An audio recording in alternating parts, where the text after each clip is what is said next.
നമസ്കാരം. ബിഗ് സ്റ്റോറിയിലേക്ക് സ്വാഗതം. കതിരൂർ മനോജ് വധക്കേസിൽ CPIM കണ്ണൂർ ജില്ലാ സെക്രട്ടറി P. ജയരാജൻ നൽകിയ മുൻകൂർ ജാമ്യ ഹർജി ഹൈക്കോടതി തള്ളി. കേസിൽ ജയരാജനെതിരെ UAPA നിലനിൽക്കുമെന്ന് ഹൈക്കോടതി വ്യക്തമാക്കി. കൃത്യത്തിൽ ജയരാജനുള്ള പങ്ക് കേസ് ഡയറിയിൽ നിന്ന് ബോധ്യപ്പെട്ടിട്ടുണ്ട് എന്ന് ഹൈക്കോടതി വ്യക്തമാക്കി.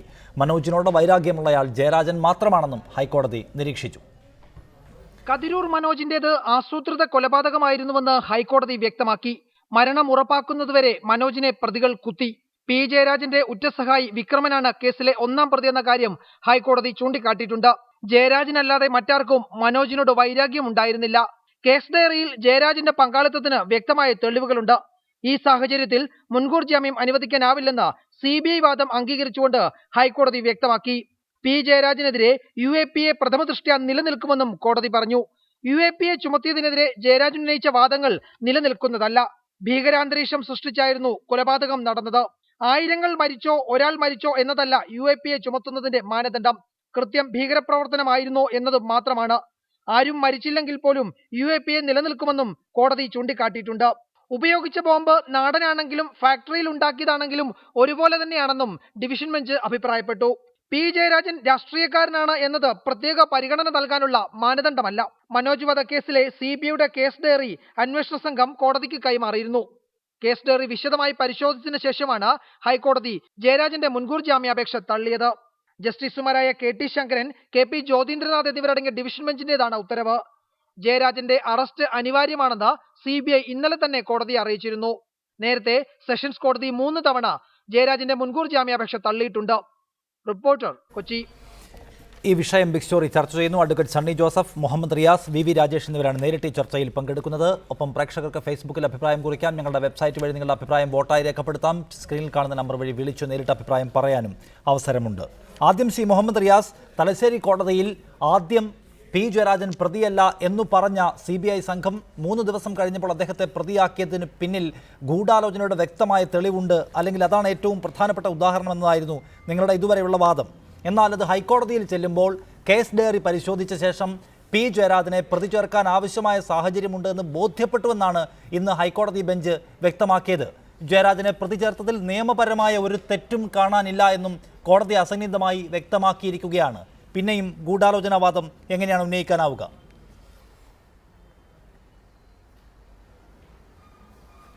ഒന്ന്, ഇതിൻ്റെ ഭാവി പ്രവർത്തനം എന്ത് എന്ന് നിയമപരമായി എന്തെന്നുള്ളത് ഞങ്ങൾ നിശ്ചയിക്കും. രണ്ടാമത്തേത് കൃത്യമായ രാഷ്ട്രീയ പ്രേരിതമായ ഇടപെടലാണ് എന്ന് തെളിയിക്കാൻ നിരവധി ഉദാഹരണങ്ങൾ. ഞാൻ നേരിട്ട് വിഷയത്തിലേക്ക് വരും.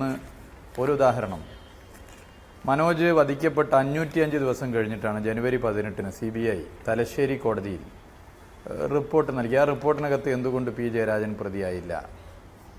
2, 212 സാക്ഷികളുടെ മൊഴിയെടുത്തു. ഒരാളും P. ജയരാജനെതിരെ മൊഴി കൊടുത്തില്ല. 505 ദിവസം കൊണ്ട് അന്വേഷിക്കാത്തത് 2 ദിവസം കൊണ്ടാണ് ഇവർ അന്വേഷിച്ച് കണ്ടെത്തിയത്. 3, ഗൺമാൻ 997-ൽ അദ്ദേഹത്തെ വധിക്കാൻ ശ്രമിച്ചു. അന്ന് മുതൽ അദ്ദേഹത്തിന് ഗൺമാൻ ഉണ്ട്. Is A police official. അദ്ദേഹത്തിൻ്റെ തൊഴിലുമായി ബന്ധപ്പെട്ട റിപ്പോർട്ടുകൾ അതാത് സമയത്ത് ഹയർ ഒഫീഷ്യലിന് കൊടുക്കേണ്ടതുണ്ട്. ആ ഗൺമാൻ്റെ മൊഴിയെടുത്തു, ഗൺമാനെ ചോദ്യം ചെയ്തു. എവിടെയും ഗൂഢാലോചനയുടെ ഒരു ലാഞ്ചനയും ഗൺമാൻ്റെ മൊഴിയിൽ വന്നിട്ടില്ല. 4, ആൻറ്റിസിപ്പേറ്ററി ബെയിൽ പരിഗണിച്ച സമയത്ത് CBI എടുത്ത നിലപാട് നമുക്കൊക്കെ അറിയാം, P. ജയരാജൻ പ്രതിയല്ല എന്നാണ്. 7 മണിക്കൂർ 6 മാസം മുമ്പ് അദ്ദേഹത്തെ ചോദ്യം ചെയ്തു. 7 മണിക്കൂർ ചോദ്യം ചെയ്തു. അതിനുശേഷവും അദ്ദേഹത്തെ പ്രതി ചേർക്കാനായില്ല. 2014 ജൂലൈ ബെയിൽ ആപ്ലിക്കേഷൻ CBIയുടെ നിലപാട് ആസ് ഇറ്റ് ഈസ് സെയിം. ഞാൻ നേരത്തെ പറഞ്ഞ അതേ രീതിയിലാണ്. ഇവിടെ CBIയുടെ വാദവും RSS അമിത്ഷാക്ക് അയച്ച് ലീക്ക് ചെയ്യപ്പെട്ട ഒരു കത്തും തമ്മിൽ ഒരു വ്യത്യാസവുമില്ല. അങ്ങനെ ഒരു കത്ത് പുറത്തു വന്നിട്ടുണ്ട്. റിയാസ്, ഇക്കാര്യത്തിൽ നിങ്ങൾ പറഞ്ഞ ഈ വാദഗതികളെല്ലാം കോടതിയിൽ ഉന്നയിക്കപ്പെട്ടതാണ്. പക്ഷേ ഹൈക്കോടതി ഡിവിഷൻ ബെഞ്ച് ഇത് പരിഗണിച്ചില്ല എന്നതാണ്. അതായത് ഈ കേസിൽ പിടിക്കപ്പെട്ടവരോ പ്രതി ചേർക്കപ്പെട്ടവരോ ആയ ആളുകളുടെ മുഴുവൻ പട്ടിക പരിശോധിച്ചാൽ ഇതിൽ മനോജിനോട് വ്യക്തിവൈരാഗ്യമുള്ളത് ജയരാജന് മാത്രമാണ് എന്ന് കാണാൻ കഴിയും. ഗൂഢാലോചനയിൽ അദ്ദേഹത്തിൻ്റെ പങ്കാളിത്തവും ആ നിലയ്ക്ക് സ്ഥിരീകരിക്കാവുന്നതാണ് എന്ന് കോടതി പറയുകയാണ്. താങ്കൾ ഇപ്പോൾ പറഞ്ഞ എല്ലാ വാദഗതികളും കോടതിയിലും ഉന്നയിക്കപ്പെട്ടതാണ് എതിർവാദമായി. അതൊക്കെ പക്ഷേ കോടതി നിരാകരിച്ചു. മനോജിനോട് ജയരാജനല്ലാതെ മറ്റാർക്കും വ്യക്തിവൈരാഗ്യമില്ലെന്ന് കോടതി നിരീക്ഷിച്ചിട്ടുണ്ട്. ഒന്നാം പ്രതി വിക്രമൻ P. ജയരാജന്റെ ഉറ്റ സഹായിയായിരുന്നുവെന്നതും അതുകൊണ്ട് തന്നെ ഇക്കാര്യത്തിൽ പ്രതി ചേർക്കാൻ ആവശ്യമായ സാഹചര്യമുണ്ടെങ്കിൽ അത് തെറ്റല്ല എന്നും കോടതി പറയുകയാണ്. അതായത് ഇപ്പോൾ താങ്കൾ പറയുന്ന വാദങ്ങൾ നിയമപരമായി പരിശോധിക്കുന്ന കോടതിക്ക് ബോധ്യപ്പെടുന്നതല്ല.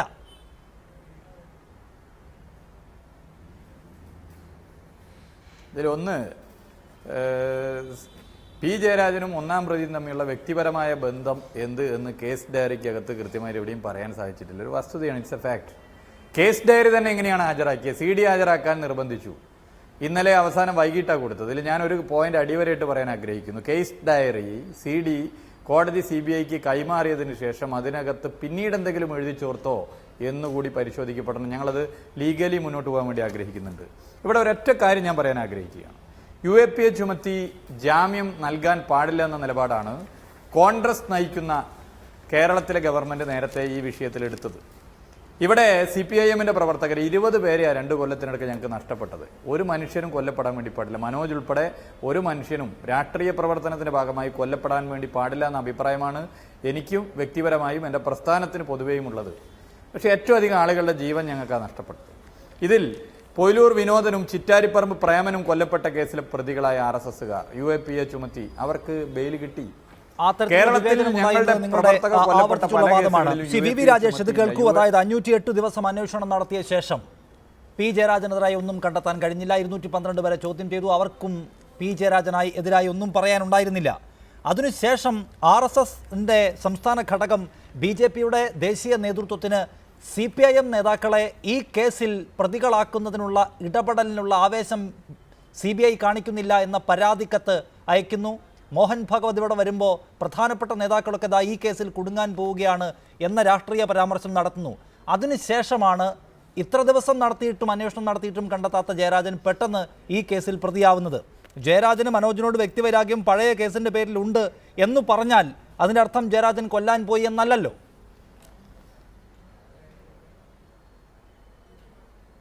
നിഷാദ്, നക്സലൈറ്റ് വർഗീസിനെ കൊന്ന കേസിൽ പതിറ്റാണ്ടുകളോളം അന്വേഷിച്ചിട്ട് യഥാർത്ഥ പ്രതികളായില്ലല്ലോ. പതിറ്റാണ്ടുകൾ കഴിഞ്ഞിട്ടില്ലേ യഥാർത്ഥ പ്രതികൾ കണ്ടുപിടിച്ചോളൂ. അവരെ കോടതി ശിക്ഷിച്ച് അവർ ജയിലിലേക്ക് പോയ ചരിത്രം ഞാൻ റിയാസിനോട് പറഞ്ഞു കഴിഞ്ഞാൽ റിയാസിൻ്റെ വാദഗതി അവിടെ അവസാനിക്കും. ബഹുമാനപ്പെട്ട റിയാസ് അഭിഭാഷകനാണ്. എൻ്റെ റിയാസ് ഇപ്പോൾ പറഞ്ഞ കാര്യങ്ങൾ ഇന്ന് ഹൈക്കോടതി മുമ്പാകെ അഡ്വക്കേറ്റ് MK ദാമോദരനെ വെച്ച് നിങ്ങൾ ഇന്നലെയും ഇന്നുമായി ഏകദേശം ഒരു 10-12 മണിക്കൂർ വാദം നടത്തിയല്ലോ. ഈ ചർച്ചയിൽ പങ്കെടുക്കുന്ന നമ്മുടെ എല്ലാവരെക്കാളും മിടുക്കന്മാരായിട്ടുള്ള 2 ഹൈക്കോടതി ജഡ്ജിമാർ തലനാരിഴകേറി. അടുത്ത കാലത്തൊന്നും CBIയുടെ കേസ് ഡയറി ഇത്രത്തോളം പരിശോധിച്ചിട്ടില്ല. ഇത്രത്തോളം പരിശോധിച്ചിട്ടാണല്ലോ ഈ വാദഗതികളൊക്കെ തള്ളിയത്. ഞാൻ ചോദിക്കട്ടെ, 505 ദിവസം അന്വേഷിച്ച ഒരു കേസിൽ കിട്ടാത്ത തെളിവ് 506ാമത്തെ ദിവസം കിട്ടിക്കൂടാ എന്ന് CRPCയിൽ പറഞ്ഞിട്ടുണ്ടോ? അല്ലെങ്കിൽ തന്നെ 506ാമത്തെ ദിവസം കിട്ടിയാൽ അത് തെളിവായി രേഖപ്പെടുത്തിക്കൂടാ എന്ന് CRPCയിൽ പറഞ്ഞിട്ടുണ്ട്. എൻ്റെ റിയാസെ, പാർട്ടി ക്ലാസ്സുകളിൽ ക്ലാസ് എടുക്കുന്നത് പോലെയോ പാർട്ടി കമ്മിറ്റികൾ വാദിക്കുന്നത് പോലെയോ ചാനൽ ചർച്ചയിലും കോടതിയിലും വാദിക്കരുത്. നിങ്ങൾ ചെയ്യേണ്ടത്, നിങ്ങൾ കൊലപാതകം നടത്തിയിട്ടുണ്ട്, നിങ്ങളുടെ നേതാക്കന്മാർ ഗൂഢാലോചനയിൽ പങ്കെടുത്തിട്ടുണ്ട്, പൊതുസമൂഹവും കോടതിയും ജനങ്ങളും ഞങ്ങളും വിശ്വസിക്കുന്നു. ഒരു കാര്യം ചെയ്തിട്ടില്ലെങ്കിൽ നിങ്ങൾ ഹൈക്കോടതി വിധിക്കെതിരെ സുപ്രീം കോടതിയിൽ അപ്പീൽ വയ്ക്കോ. അല്ലെന്നുണ്ടെങ്കിൽ നിങ്ങൾ CBIയുടെ മുമ്പിൽ ഹാജരാകുക, അല്ലെങ്കിൽ കോടതിയിൽ ഹാജരാകുക. നിങ്ങൾ ട്രയൽ ഫേസ് ചെയ്യ്. ഇക്കാര്യങ്ങളൊക്കെ തന്നെ ട്രയൽ സ്റ്റേജിൽ പറയാൻ സാധിക്കുമല്ലോ. എന്തേ സാധിക്കുന്നില്ല? അപ്പോൾ കുറ്റം ചെയ്തിട്ടുണ്ട് എന്ന് നിങ്ങൾക്ക് ഉത്തമ ബോധ്യമുണ്ട്. ഇത് ഒരു കേസല്ലല്ലോ.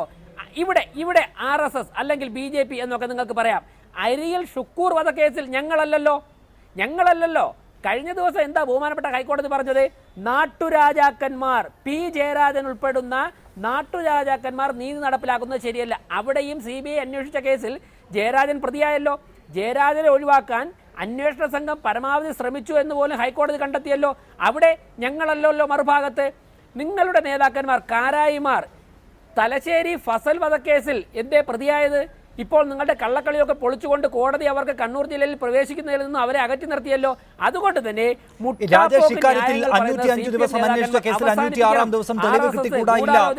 സാമാന്യമായ താങ്കളുടെ ന്യായമാണ്. പക്ഷേ ഇക്കാര്യത്തിൽ ആ ഘട്ടത്തിലാണ് നിങ്ങളുടെ സമ്മർദ്ദം ഉണ്ടാവുന്നത് എന്ന് ചൂണ്ടിക്കാണിക്കുന്നു അവർ.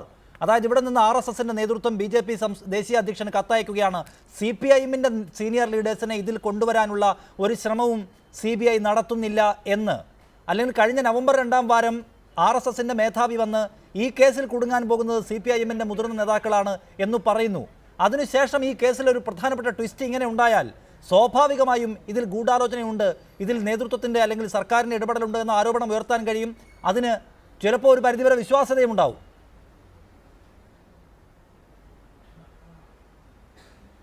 നിഷാദെ 3 പോയിന്റ് എനിക്ക് സമയം തരണം. ഒന്ന്, ഞാൻ പറഞ്ഞത് 506-ാമത്തെ ദിവസം മാത്രമാണ് തെളിവ് കിട്ടിയതെന്നല്ല.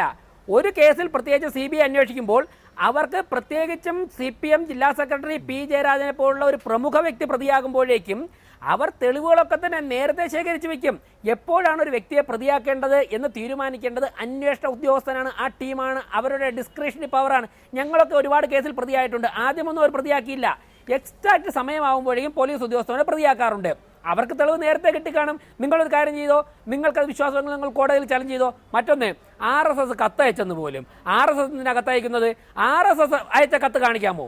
നിഷാദ്, RSS രാഷ്ട്രീയ സ്വയംസേവക സംഘം ഈ കേസിൽ അയച്ച കത്ത് നിങ്ങൾക്ക് കാണിക്കാമോ?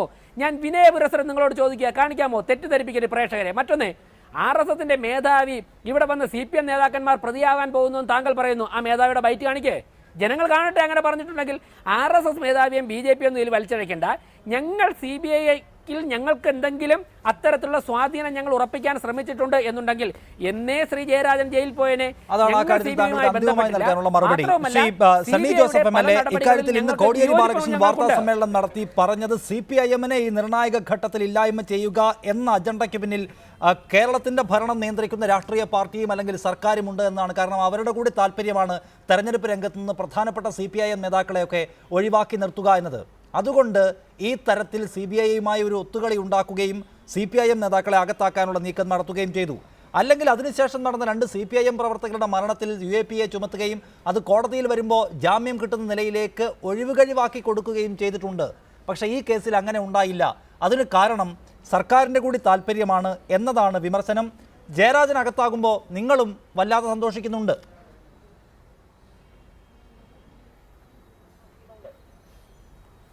ഇല്ല, ഞങ്ങൾക്കിതിൻ്റെ അകത്ത് രാഷ്ട്രീയമായിട്ട് പ്രത്യേകം സന്തോഷിക്കേണ്ട ആവശ്യമില്ല. കണ്ണൂരിലെ രാഷ്ട്രീയ നേതാക്കന്മാരുടെ കൊലപാതകങ്ങൾ അത് ആസൂത്രിതമാണെന്ന് എല്ലാവർക്കും പകൽ പോലെ വ്യക്തമല്ലേ? സംഘടനകളിൽ ഉണ്ടാകുന്ന കൊലപാതകമല്ല, ഏറ്റുമുട്ടലല്ല, ഇത് ആസൂത്രിതമാണ്. കതിരൂര മനോജ് വധക്കേസ്, TP ചന്ദ്രശേഖരൻ, ജയകൃഷ്ണൻ മാസ്റ്റർ, ഫസൽ, ഇവരൊക്കെ കൊലയപ്പെടുന്നത് എങ്ങനെയാണ്? വളരെ ആസൂത്രിതമായിട്ടാണ്.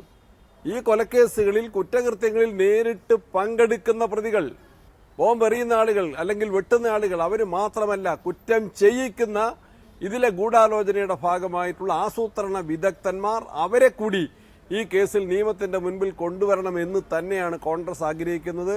അതിൽ രാഷ്ട്രീയം കലർത്തി. ഇപ്പം നേരത്തെ റിയാസ് പറഞ്ഞപ്പോൾ ഇന്നലെ കേസ് ഡയറി കൊടുക്കുമ്പോൾ ഇല്ലാത്ത ചില കാര്യങ്ങൾ ഇന്ന് കേസ് ഡയറിയിൽ കണ്ടു എന്ന് പറഞ്ഞാൽ എവിടെയാണ് സംശയിക്കുന്നത്? കോടതിയിലല്ലേ സംശയിക്കുന്നത്? ഹൈക്കോടതിയിൽ ഇന്നലെ സബ്മിറ്റ് ചെയ്ത കേസ് ഡയറിയിൽ ഇല്ലാത്ത കാര്യങ്ങൾ ഇന്ന് അതാണ്. പക്ഷേ ഈ സണ്ണി ജോസഫ്, താങ്കൾ പറഞ്ഞത് വളരെ പ്രധാനപ്പെട്ട കാര്യമാണ്. കണ്ണൂരിൽ ഉണ്ടായിരിക്കുന്ന ഈ രാഷ്ട്രീയ കൊലപാതകങ്ങളെ വേരോടെ ഇല്ലാതാക്കണമെങ്കിൽ അതിന് ഗൂഢാലോചന നടത്തുന്ന നേതൃത്വത്തെയും ഇല്ലായ്മ ചെയ്യണം, അല്ലെങ്കിൽ അവരെ നിയമത്തിന്റെ മുൻപിൽ കൊണ്ടുവരണം. ഈ കേസിൽ അങ്ങനെ നടന്നിട്ടുണ്ട് എന്ന് താങ്കൾ പറയുകയാണ്. അതിനുശേഷം കതിരൂർ മനോജിന്റെ വധക്കേസിനു ശേഷം പിന്നെയും 2 CPIM-കാർ കൊല്ലപ്പെട്ടു. RSS-കാരാണ് പിടിക്കപ്പെട്ടത്. കേരള പോലീസ് അന്വേഷിക്കുന്നു. എവിടെയാണ് നേതൃത്വത്തിന്റെ പങ്കാളിത്തം കണ്ടെത്താൻ കഴിഞ്ഞിട്ടുള്ളത്? ഈ നിലയിലുള്ള നിങ്ങളുടെ നയപരിപാടി അത്തരം അന്വേഷണത്തിൽ നിങ്ങൾ കൊണ്ടുവന്നിട്ടില്ല. RSS-ന്റെ പ്രവർത്തകർ മാത്രം താഴെത്തട്ടിൽ ആസൂത്രണം ചെയ്ത് നടത്തിയ കൊലപാതകമാണോ അത്? സ്വാഭാവികമായും നേതൃത്വത്തിന് പങ്കാളിത്തം ഉണ്ടായിരിക്കുമല്ലോ. അവിടേക്ക് പോകാൻ കഴിഞ്ഞിട്ടില്ല. ഇവിടെ മാത്രം ആസൂത്രണം നടത്തിയ നേതാക്കൾ പിടിക്കപ്പെടട്ടെ എന്നതാണോ നിലപാട്? ഒരിക്കലുമല്ല. ഏത് കേസാണെങ്കിലും, അതുകൊണ്ട് ഞാൻ പറഞ്ഞ ഏത് കേസാണെങ്കിലും ആ കേസിൽ സംഘടനകളിൽ വഴി, രാഷ്ട്രീയ സംഘടനകളിൽ മരിക്കുന്ന ആളുകളുണ്ടാകാം. ഇവിടെ CPM പ്രവർത്തകർ ബോംബ് നിർമ്മിച്ചുകൊണ്ടിരിക്കുമ്പോൾ പാനൂരിലെ 2 ആളുകൾ കൊലയപ്പെട്ടല്ലോ. മാർക്സിസ്റ്റ് പാർട്ടി എന്താ അതിനെക്കുറിച്ച് തീർത്തും ഇപ്പോഴും മൗനം അവലംബിക്കുന്നത്? നിയമസഭയിൽ ഞാനാണ് അത് സംബന്ധിച്ചൊരു സബ്മിഷൻ അവതരിപ്പിച്ചത്. CPM-ന്റെ 2 പ്രവർത്തകർ ബോംബ് നിർമ്മിക്കുമ്പോൾ കൊലയപ്പെട്ട സംഭവത്തിൽ മാർക്സിസ്റ്റ് പാർട്ടി നേതൃത്വത്തിന് അവരെക്കുറിച്ചൊന്ന് ദുഃഖിക്കാൻ പോലും, നിയമസഭയിൽ ചോദിക്കാൻ പോലും, അതെങ്ങനെയുണ്ടായി എന്ന് അന്വേഷിക്കാൻ പോലും അവർക്ക് സമയമുണ്ടായിരുന്നില്ല. അവർ തന്നെ കുറ്റം സമ്മതിക്കുകയായിരുന്നു. അവർ ബോംബ് നിർമ്മിക്കുമ്പോഴാണ് അവരുടെ പ്രവർത്തകർ കൊലയപ്പെട്ടത് എന്ന്. ആ ബോംബ് നിർമ്മാണത്തിൽ പോലും നമുക്കറിയാം ആ പ്രവർത്തകർക്കപ്പുറത്ത് അതിൻ്റെ പിന്നിൽ പ്രവർത്തിച്ച നേതാക്കന്മാരുണ്ട്. ഈ ആസൂത്രിതമായ കൊലക്കേസുകളിൽ അതിൻ്റെ ഉത്തരവാദികളായവരെ പിടികൂടാൻ സാധിക്കണം. അതിൽ കക്ഷിഭേദമന്യേ പിടികൂടണമെന്ന് തന്നെയാണ് കോൺഗ്രസിന്റെ അഭിപ്രായം. എന്റെ വ്യക്തിപരമായ അഭിപ്രായം. സത്താർ എന്നൊരു പ്രേക്ഷകൻ ടെലിഫോണിൽ പറയൂ. സത്താർ, താങ്കളുടെ അഭിപ്രായം എന്താണ്? ഇത് തികച്ചും രാഷ്ട്രീയ പ്രേരിതമായ കേസ് തന്നെയാണ്. ഇത് പാർട്ടി നേതാക്കളെയും കൊടുക്കാനുള്ള ശ്രമമാണ് എന്നാണ് താങ്കളുടെ ഇക്കാര്യത്തിലുള്ള അഭിപ്രായം. റിയാസ്, ഇക്കാര്യത്തിൽ CBIക്ക് പ്രത്യേക താല്പര്യമുണ്ടോ എന്ന് നിരന്തരം ആക്ഷേപിക്കുകയാണ് നിങ്ങൾ. പക്ഷേ CBI ഇക്കാര്യത്തിൽ കോടതിക്ക് മുൻപിലേക്ക് എന്തുകൊണ്ട് ഇദ്ദേഹത്തിന് ജാമ്യം കൊടുക്കരുത് എന്ന് പറയുന്നത് ഈ കേസിൻ്റെ പ്രധാന ബുദ്ധികേന്ദ്രം ഇദ്ദേഹമാണ്. ഗൂഢാലോചന നടത്തിയ ഇദ്ദേഹത്തിന് മാത്രം വ്യക്തിവൈരാഗ്യമുള്ള കേസാണിത്. മറ്റാർക്കും ഏതെങ്കിലും തരത്തിൽ ഈ പറയുന്ന മനോജിനോട് വ്യക്തിവൈരാഗ്യമുണ്ടോ എന്ന് കണ്ടെത്താൻ ഇനിയും കഴിഞ്ഞിട്ടില്ല. അതിൽ പ്രതി ചേർക്കപ്പെട്ടവരിൽ 25-ാമനായ P. ജയരാജന് മാത്രമാണ് കാലാകാലമായി മനോജിനോട് വ്യക്തിവൈരാഗ്യം ഉള്ളത്. അതുകൊണ്ട് ഈ കേസ് ഗൗരവതരമാണ്. ഇതിൽ UAPA വേണം, അതിൻ്റെ ആക്ഷൻ ആ നിലയ്ക്കായിരുന്നുവെന്ന് കോടതിക്കത് ബോധ്യപ്പെട്ടിട്ടുണ്ട്. ഏതെങ്കിലും നിലയ്ക്ക് ഈ കേസിൽ ഇദ്ദേഹത്തെ ഉൾപ്പെടുത്തിയതിൻ്റെ സാങ്കത്യക്കുറവിനെക്കുറിച്ച് കോടതിക്ക് ഒരു സംശയവും ഒരു ഘട്ടത്തിലുമില്ല. അവരുടെ കേസ് ഡയറി എന്താണോ അതിനെ കുറച്ചുകൂടി ശക്തിപ്പെടുത്തുന്ന പരാമർശങ്ങളോടെയാണ് ഇന്ന് ജാമ്യം കോടതി നിഷേധിക്കുന്നത്. അപ്പോൾ ഇതൊരു നിയമ സംവിധാനത്തിൻ്റെ മുൻപിലേക്ക് വരുമ്പോഴും സ്റ്റാൻഡ് ചെയ്യുന്ന നിലയിലാണ് അദ്ദേഹത്തെ അവർ പ്രതിയാക്കിയിട്ടുള്ളത്.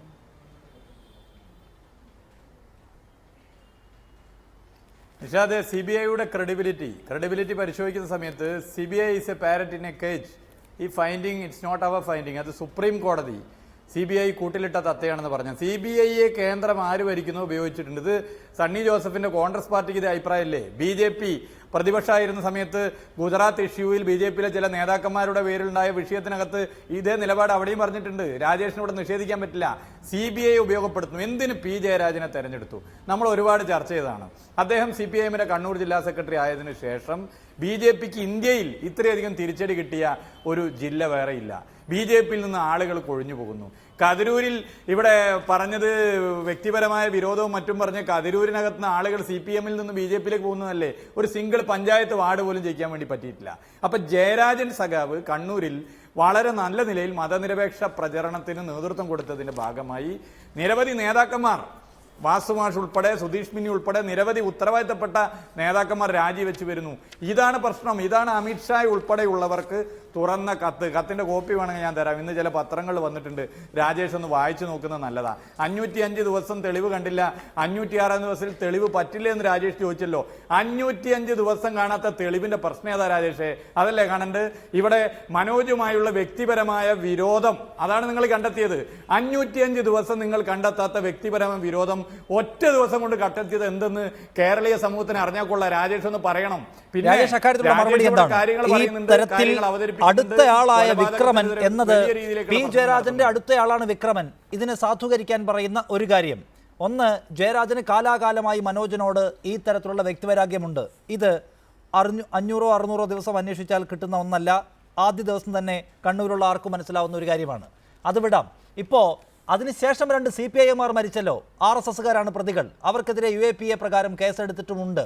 പക്ഷേ അവർക്കൊക്കെ ജാമ്യം കിട്ടുന്ന നിലയിലാണ് നിയമ നടപടികൾ കൊണ്ടുപോയത്. അത് അന്വേഷിക്കുന്ന സംസ്ഥാനത്തെ സംഘം. അതായത് UAPA ചുമത്തുന്നുണ്ടെങ്കിൽ കൂടി അതിൽ ചില രാഷ്ട്രീയ താല്പര്യമുണ്ട്, അതിൽ ചില സഹായത്തിൻ്റെ ഏർപ്പാട് കൂടിയുണ്ട് എന്നൊക്കെ വാദിക്കാൻ കഴിയുന്ന നിലയിലാണ് രാഷ്ട്രീയ കൊലപാതക കേസുകളിൽ സർക്കാരും അവരുമായി ബന്ധപ്പെട്ട ഏജൻസികളും ഒക്കെ നിലപാടെടുക്കുന്നത്. അവിടെ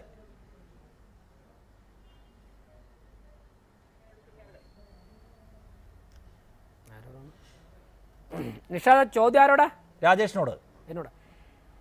നിഷാദ്, ഇവിടെ വളരെ ബാലിശമായ ആരോപണങ്ങളോട് ഈ ചർച്ചയുടെ സമയം കൊല്ലാനാണ് റിയാസ് നോക്കുന്നത്. റിയാസ്, ഇവിടെ നിങ്ങൾ പറയുന്നത് പൊയിലൂരിൽ ഒരു വിനോദൻ കൊല്ലപ്പെട്ടു. എവിടെയാ സംഭവിച്ചത്? BJPക്കാരനെ ആക്രമിക്കാൻ വേണ്ടി BJPക്കാരൻ്റെ വീട്ടിലേക്ക് വരുമ്പോഴേക്കും കയ്യിലിരുന്ന ബോംബ് പൊട്ടി കൊല്ലപ്പെടുന്നു. അന്ന് UAPA BJPക്കാരായ പ്രതികൾക്ക് നേരെ എടുത്തു. എന്തേ ആ പ്രതികൾക്കും കോടതി ജാമ്യം കൊടുത്തു? അവിടെ ഒരു ഗൂഢാലോചനയും കണ്ടെത്തിയില്ല. കൊല്ലപ്പെട്ടത് BJP പ്രവർത്തകന്റെ വീട്ടിലാ. ആത്മരക്ഷാർത്ഥം BJP പ്രവർത്തനം അവിടെ നിന്ന് ഓടി ഒളിക്കുകയായിരുന്നു. റിയാസിന് ഞാൻ പറയുന്നതിനെ ഖണ്ഡിക്കാൻ സാധിക്കുമോ? നിങ്ങളുടെ കോട്ടയിലാ കൊല്ലപ്പെട്ടത്. അതുകൊണ്ടാ കേരള പോലീസ് എടുത്ത UAPA അവിടെ നിലനിൽക്കാത്ത. റിയാസ്, ഇവിടെ എന്താ സംഭവിച്ചിരിക്കുന്നത്? P. ജയരാജന്റെ കാര്യത്തിൽ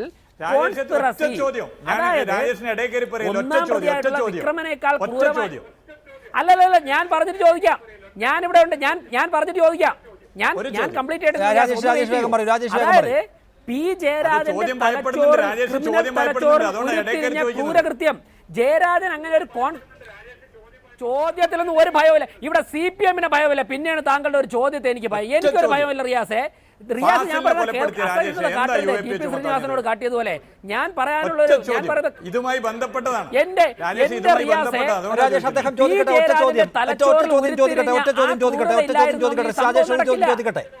ഒറ്റ ചോദ്യം രാജേഷ്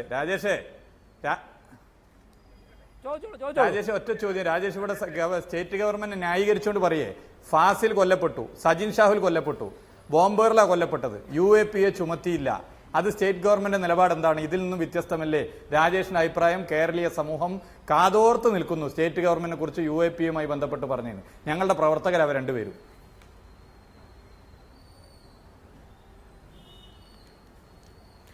എന്റെ റിയാസ്, നിങ്ങളുടെ പ്രവർത്തകർ CPM പ്രവർത്തകർ കൊല്ലപ്പെട്ടിട്ടുണ്ടെങ്കിൽ റിയാസിനെ പോലെ ദുഃഖിക്കുന്ന ഒരു വ്യക്തിയാണ് ഞാൻ.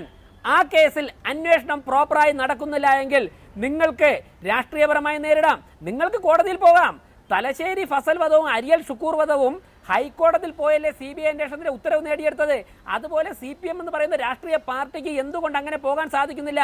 മറ്റൊന്ന്, താങ്കൾ പറഞ്ഞു ഇന്ത്യയിലെ BJPക്ക് ഏറ്റവും തിരിച്ചടി നൽകിയ ജയരാജനാണെന്ന് പോലും. എന്റെ റിയാസ്, ഇതുപോലത്തുള്ള വിഡ്ഢിത്തരങ്ങൾ പറയരുത്. കണ്ണൂർ ജില്ലയിലെ ഒരു കൊലപാതക സംഘത്തിന്റെ നേതാവായിട്ടുള്ള ജയരാജൻ സാമ്പത്തിക ക്രമക്കേടിൽ ഞങ്ങൾ മൂന്നുപേരെ പാർട്ടിയിൽ നിന്ന് പുറത്താക്കി. വളരെ സുപ്രധാനമായ തീരുമാനം ഇന്ന് ഹൈക്കോടതിയിൽ നിന്നുണ്ടായിരിക്കുകയാണ്. കണ്ണൂർ ജില്ലയിൽ CPIM-ന്റെ ജില്ലാ സെക്രട്ടറിയെ ഒരു കൊലപാതക കേസിന്റെ ആസൂത്രകനായി കോടതി നിരീക്ഷിക്കുകയും അദ്ദേഹത്തിന് ജാമ്യം നിഷേധിക്കുകയും ചെയ്യുകയാണ്. അറസ്റ്റിലേക്ക് പോകാതെ ഒരു നിവൃത്തിയുമില്ല എന്ന് CBI ഇതിനകം തന്നെ വ്യക്തമാക്കി കഴിഞ്ഞിരിക്കുന്നു. സമാധാന അന്തരീക്ഷത്തിൽ ഈ നിയമ നടപടികൾ പൂർത്തിയാക്കാൻ കഴിയുന്ന നിലയാണോ കണ്ണൂരിലുള്ളത്?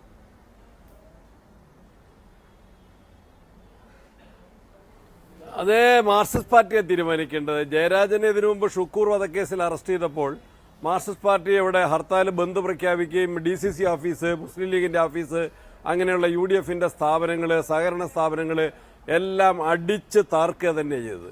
മാർക്സിസ്റ്റ് പാർട്ടി വലിയ അരാജകത്വമാണ് അഴിച്ചുവിട്ടത്. അതുകൊണ്ട് CPM നിയമത്തിന് വഴങ്ങണം. ഇവിടെ തന്നെ ഒരു കാര്യം കൂടി, ഈ മനോജ് കൊല ചെയ്യപ്പെട്ടപ്പോൾ ജയരാജന്റെ മകന്റെ ഫേസ്ബുക്ക് പോസ്റ്റ് എന്തായിരുന്നു? മാർക്സിസ്റ്റ് പാർട്ടി എന്തുകൊണ്ടത് പിന്നീട് പിൻവലിക്കേണ്ടി വന്നു? ഇവിടെ വളരെ വ്യക്തമല്ലേ ഇതിലെ ഗൂഢാലോചനയും ഇതിലെ മോട്ടീവും എല്ലാം പകൽ പോലെ വ്യക്തമല്ലേ? അപ്പോൾ ജയരാജനെ സംബന്ധിച്ച് നിയമത്തിന് വിധേയമാകണം.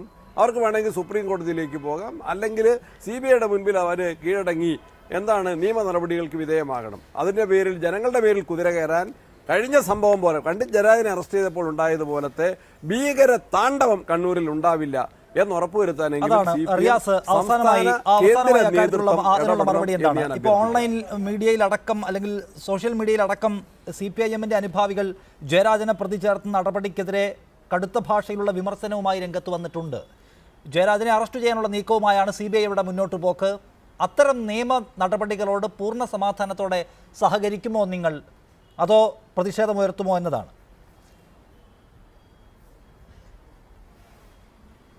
ഒന്ന്, സഖാവ് P. ജയരാജനെ UAPA ചുമത്തിയതും ഇപ്പോൾ അറസ്റ്റ് ചെയ്യും എന്ന് പറയപ്പെടുന്ന വിഷയവും പ്രതിഷേധിക്കുന്നത് CPIM-ന്റെ മാത്രം ഒരു വികാരമല്ല.